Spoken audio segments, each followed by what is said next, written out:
नमस्कार साथियों, आपका एक बार फिर से स्वागत करते हैं। तो चलिए आज हम बात करेंगे गणेश चतुर्थी के इतिहास के बारे में। क्यों भगवान को हम बुलाते भी हैं और विदा भी करते हैं। भाद्रपद की चतुर्थी आती है। लोग ढोल नगाड़ों के साथ मिट्टी के गणेश जी को घर लाते हैं। सजावट होती है, दीप जलते हैं, आरतियां गूंजती है। हर चेहरे पर विश्वास, हर दिल में भक्ति होती है। लेकिन जैसे जैसे दिन बीतते हैं, वही परिवार, वही भक्त आंखों में आंसू लिए कहते हैं, गणपति बप्पा मोरया, अगले बरस तू जल्दी आ। और फिर उन्हें नदी, झील या समुद्र में प्रवाहित कर देते हैं। ये परंपरा सिर्फ पूजा का हिस्सा नहीं, बल्कि जीवन का सबसे गहरा रहस्य है। मूर्ति मिट्टी से बनी होती है और पानी में मिलकर फिर से मिट्टी बन जाती है। ये हमें याद दिलाता है, जो आया है उसे जाना ही है, जो जन्मा है उसे मिट्टी में लौटना ही है। लेकिन रहस्य सिर्फ इतना नहीं है। कहा जाता है कि गणेश जी स्वयं मां पार्वती की रचना है। जिस तरह मां ने उन्हें मिट्टी से बनाया था, वैसे ही आज भी हम उन्हें मिट्टी में गढ़ते हैं।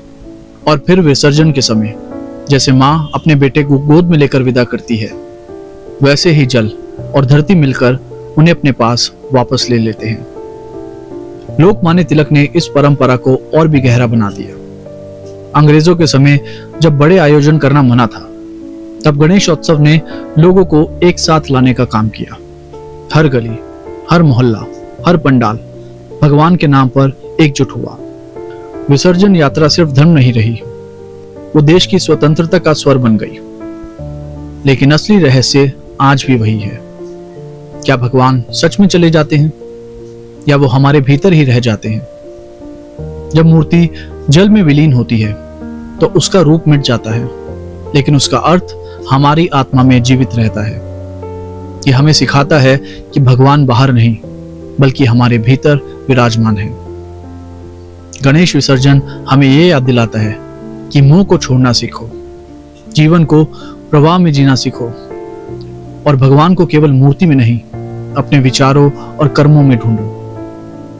इसीलिए हर विसर्जन एक वादा है कि गणपति सिर्फ पंडाल या मूर्ति में नहीं, बल्कि हमारे मन में, हमारे जीवन में बार बार जन्म लेंगे। और हम हर साल उन्हें विदा करते हुए भी यही कहते हैं, बप्पा तुम कहीं नहीं जा रहे, तुम तो यही हो हमारे भीतर। दोस्तों, अगर आपको विचार अच्छा लगा तो हमारे इस विचार को शेयर कीजिए, लाइक कीजिए और ऐसे ही किस्से और कहानियां जानने के लिए हमारे चैनल को सब्सक्राइब कीजिए। मिलते हैं बहुत जल्दी एक नए किस्से और कहानी के साथ। तब तक के लिए धन्यवाद।